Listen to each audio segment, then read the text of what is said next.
নামাজের সময় দেখানো স্ক্রিনে ভেসে উঠল জয় বাংলা আওয়ামী লীগ আবার ফিরে আসবো লেখা। এটি দেখার পর উত্তেজিত হয়ে পড়ে মুসল্লিরা। একাত্তরের হাতিয়ার গর্জে উঠুক আরেকবার, গর্জে উঠুক আরেকবার। একাত্তরের হাতিয়ার লড়াই লড়াই লড়াই চাই, লড়াই করে বাঁচতে চাই, লড়াই করে বাঁচতে চাই, লড়াই লড়াই চাই। যারা আওয়ামী লীগ সরকারের এই আমলটার আগে মানে 2001 থেকে 6 পর্যন্ত বিএনপি সরকার আমলটা দেখেছিলেন, ওই সময়টা যারা দেখছেন, রাজনীতি সম্পর্কে অবগত আছেন, কলেজ ইউনিভার্সিটিতে পড়েছেন, বরাবরই ছাত্রলীগ বা যুবলীগ আওয়ামী লীগ বিরোধী দলে যখন চলে যায় খুবই ডেঞ্জারাস এবং ডেসপারেট একটা অবস্থান তৈরি করতে পারে, যেটা বিএনপি আসলে পারে নাই বা জামাত ইসলামও পারে নাই। এতদিন যেখানে সেখানে আওয়ামী লীগের স্লোগান লেখা থাকলেও এবার মসজিদের এলইডি স্ক্রিনে ভেসে উঠল আওয়ামী লীগ আবার ফিরবে জয় বাংলা লেখা। প্রিয় দর্শক, এই মাত্র পাওয়া খুবই গুরুত্বপূর্ণ ভিডিওতে আপনাকে স্বাগতম। দর্শক, আপনারা ভিডিওর থাম্বনেল দেখেই বুঝতে পেরেছেন আজকের ভিডিওটি কতটা গুরুত্বপূর্ণ হতে চলেছে। দর্শক, আজকের ভিডিওতে অনেক চাঞ্চল্যকর সব গোপন তথ্য ফাঁস করা হবে, তাই না টেনে সম্পূর্ণ ভিডিওটি দেখতে থাকুন এবং এই রকম আরো নিউজ শুনতে চ্যানেলটি সাবস্ক্রাইব করে আমাদের সাথেই থাকুন। তো চলুন দর্শক, কথা না বাড়ে আমরা মূল ভিডিওতে যাই। নামাজের সময় দেখানো স্ক্রিনে ভেসে উঠল জয় বাংলা আওয়ামী লীগ আবার ফিরে আসবো লেখা। এটি দেখার পর উত্তেজিত হয়ে পড়ে মুসল্লিরা। ঘটনাটি ঘটে ফেনী সদরের বড় মসজিদে। এই ঘটনায় মসজিদের ম্যানেজারকে আটক করেছে পুলিশ। 30 ডিসেম্বর দুপুরে মুসল্লিরা নামাজ পড়ে বের হওয়ার পর মসজিদের স্ক্রিনে এই লেখা দেখা যায়। মুসল্লিরা উত্তেজিত হয়ে মসজিদ কমিটির সদস্যদের খুঁজতে থাকেন। তবে মসজিদের ম্যানেজার নূর নবীকে জিজ্ঞাসাবাদ করা হলে তিনি কিছু জানেন না বলে জানান। খবর বৈষম্য বিরোধী ছাত্র আন্দোলন নেতাকর্মীরা জানতে পেরে ঘটনাস্থলে পৌঁছান। এ সময় মসজিদ কমিটির কেউ উপস্থিত ছিলেন না। পরে মুসল্লি ও বৈষম্য বিরোধী ছাত্র আন্দোলন নেতারা প্রতিবাদের কারণে মসজিদের ম্যানেজার নূর নবীকে জিজ্ঞাসাবাদের জন্য আটক করে মডেল থানা পুলিশ। বৈষম্য বিরোধী ছাত্র নেতারা জানান, ফেনী 1 আসনের সাবেক এমপি নিজাম হাজারী ও সাবেক ফেনী পৌর মেয়র নজরুল ইসলাম নিয়াজির গুঞ্জারা এইসব কাজে লিপ্ত। হাসিনা সরকার পালানোর সময় তারা নানা ধরনের ষড়যন্ত্র করেছে। এ ব্যাপারে মডেল থানার ওসি মর্ম সিং ত্রিপুরা বলেন, সোমবার দুপুরে মসজিদের স্ক্রিনে নামাজের সময়ের পরিবর্তে জয় বাংলা আওয়ামী লীগ আবার ফিরে।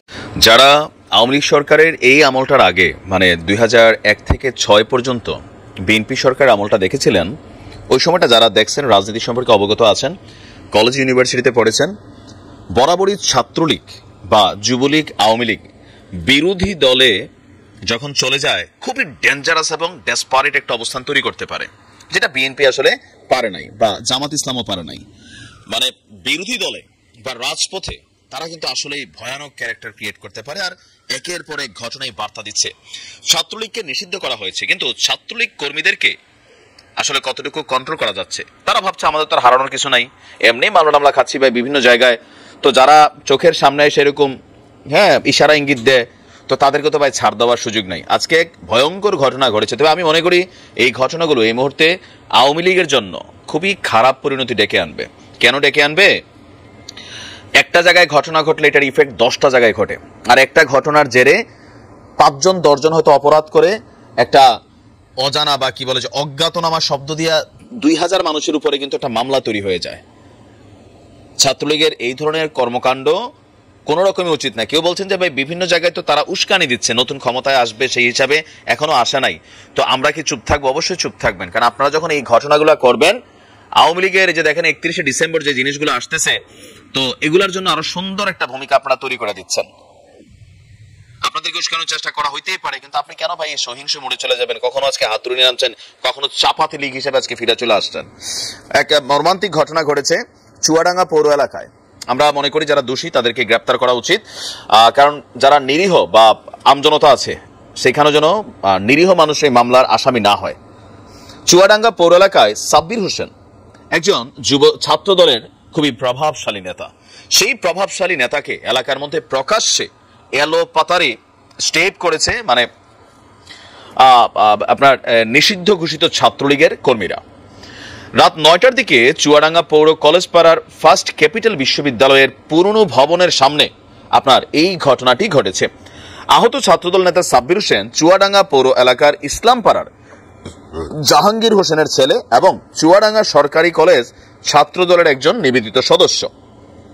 তার অভিযোগ, আগামী 1 জানুয়ারি ছাত্রদলের প্রতিষ্ঠা বার্ষিকী উপলক্ষে জেলা ছাত্রদলের যুগ্ম সাধারণ সম্পাদক আরিফিন আহমেদ বিপ্লব ভাই সহ আমরা কয়েকজন বন্ধু মিলে আলোচনা করছিলাম। দেখেন, জেলা ছাত্র দলের যুগ্ম সাধারণ সম্পাদক সেখানে উপস্থিত ছিল।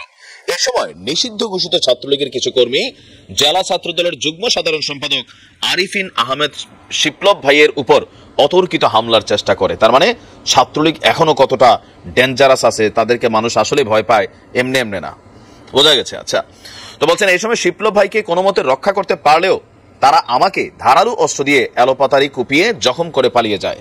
তো এরকম সিচুয়েশনে তুমি কেন বাঁচাইতে যাও? বোঝা উচিত ছাত্রলীগ এরকমই ভাই, এই কারণে কোথাও না কোথাও নিষিদ্ধ হয়েছে। আর এখন তো নিষিদ্ধ হয়েছে, আর হইব কি? তো সেই কারণে ভাইয়ের কিছু হইলে উপরে অনেক ভাই আছে। আমাদের একটা জিনিস আছে, নেতার জন্য জীবন দেয়া দেই, নিবেদিত কর্মী। তো যার কারণে এই ছেলেটা আপনার স্টেপের শিকার হয়েছে। পরে স্থানীয়দের সহযোগিতায় পরিবারের সদস্যরা আমাকে উদ্ধার করে এবং সদর হাসপাতালে ভর্তি করেন। চিকিৎসক বলছেন যে ধারালো অস্ত্রের আঘাতে গভীর ক্ষতের সৃষ্টি হয়েছে। উন্নত চিকিৎসার জন্য রাজশাহী মেডিকেল কলেজ হাসপাতালে যাওয়ার পরামর্শ দিয়েছেন। সাব্বির হোসেন বলেন, হামলাকারীরা সবাই ছাত্রলীগের কর্মী এবং দুর্ধর্ষ ক্যাডার। তাদের নামে একাধিক মামলা থাকলেও পুলিশ তাদের গ্রেপ্তার করছে না। এই ঘটনার রাতেই সদর থানায় একটি লিখিত অভিযোগ দায়ের করেছে। কেন আপনি মামলা কেন করেন নাই? ভয় পান ছাত্রলীগকে? আপনাকে এত বড় ঘটনা ঘটেছে, আপনি লিখিত জিডি করছেন, ওয়াই? চুয়াডাঙ্গা হাসপাতাল বলছেন যে ডাক্তার যিনি আছেন যে বিভিন্ন ক্ষত হয়েছে, সেলাই করা হয়েছে। ওসি সাহেব বলছেন লিখিত অভিযোগ পেলে ব্যবস্থা নেওয়া হবে। তো লিখিত অভিযোগ করা হয়েছে, হয়তো ব্যবস্থা নেওয়া হবে। আমি বিএনপির অনেক ভাইদেরকে বলি, অনেক জায়গায় আছে যে কি বলা হয় যে আওয়ামী লীগ অধ্যুষিত এরিয়া এখনো রয়ে গেছে, তার উপর আপনারা ক্ষমতায় আসেন, সমস্যা নাই, কিন্তু ওই যে উস্কানিমূলক কর্মকাণ্ড আপনাদেরও করার দরকার নাই, আবার তারারও এই কোপাকুপির দরকার নাই। মানে এগুলো আসলে বন্ধ কবে হবে? যেমন অনেক সময় আমি দেখছি বিভিন্ন এলাকায় এরকম মিছিল হয়, কই গেলি রে গুন্ডারা, আইসেরে তোর বাবারা বইলা, এরকম ছাত্র দলের বা জামাতের মিছিল হয়। তো এরকম কই গেলি বইলা ডাক দিলে অনেক সময় সামনে এসে হাজির হয়, পরে কি অবস্থা হইলো? মোট কথা হচ্ছে নিজেরা শান্তির পক্ষে থাকতে হবে। যদি কোনো অপরাধী হয়ে থাকে, কোনো গুন্ডা পান্ডা থাকে, তাহলে আদালত আছে ভাই, আইনের মাধ্যমে বিষয়গুলোকে আপনারা প্রটেস্ট করেন। আমরা বাংলাদেশকে পরিবর্তিত একটা রূপে দেখতে চাই। আর ছাত্রলীগের নেতাকর্মীদের উদ্দেশ্যে বলি, কেউ এসে ডাক দিল রে কই গেলি রে গুন্ডারা, আইসেরে তোর বাবারা, না গুন্ডা সেজে সামনে যাওয়ার দরকার নাই, ঠিক আছে? কারণ আপনি একজন। বিচারের দাবিতে ব্যবসা শুরু হয়েছে আমাদের সমাজে, বললেন আসিফ নজরুল। মামলা বাণিজ্য শুরু হয়েছে, মানবতা বিরোধী অপরাধ হত্যা বিচারের দাবিতে ব্যবসা শুরু হয়েছে আমাদের সমাজে। এদেরকে আমরা চিহ্নিত করব, অবশ্যই তাদের জবাবদিহিতার আওতায় আনতে হবে বলে মন্তব্য করেছেন আইন উপদেষ্টা ডক্টর আসিফ নজরুল। সোমবার 30 ডিসেম্বর জুলাই অভ্যুত্থানে ঢাকা বিভাগের শতাধিক শহীদ পরিবারকে দ্বিতীয় ধাপে আর্থিক সহায়তার চেক হস্তান্তর অনুষ্ঠানে তিনি এসব কথা বলেন। সঠিকভাবে মামলার আহ্বান জানিয়ে আইন উপদেষ্টা বলেন, অবশ্যই আমাদের শুদ্ধভাবে মামলা করতে হবে। শহীদ পরিবারের মামলাগুলোতে আইনি সহযোগিতার জন্য আলাদা সেল গঠন করবে আইন মন্ত্রণালয়। কথা দিচ্ছে আগামী 7 দিনের মধ্যে বের করে দেব। এছাড়াও আমাদের পক্ষ থেকে যা যা করা দরকার সেটা করে দেব। পুলিশ কেন কাজ করছে না তার ব্যাখ্যা দিয়ে তিনি বলেন, গত আমলে বলে কয়ে বলতো গোপালগঞ্জের ছেলেদের রিক্রুট করা হবে, ছাত্রলীগের ছেলেকে রিক্রুট করা হবে। এখন পুলিশ বাহিনীর 10 জনের মধ্যে যদি 8 জনের হৃদয়ের বাকশাল থাকে এবং তারা যদি আওয়ামী লীগ পরিবার ও গোপালগঞ্জের হয়, সেই পুলিশ নিয়ে কি কাজ করা সোজা ব্যাপার? যেই পুলিশ গণহত্যাকারীদের প্রধান বাহিনী ছিল, তারা কি তাদের বিচারের প্রতি আগ্রহ দেখাবে? প্রশ্ন রাখেন আইন উপদেষ্টা ডক্টর আসিফ নজরুল।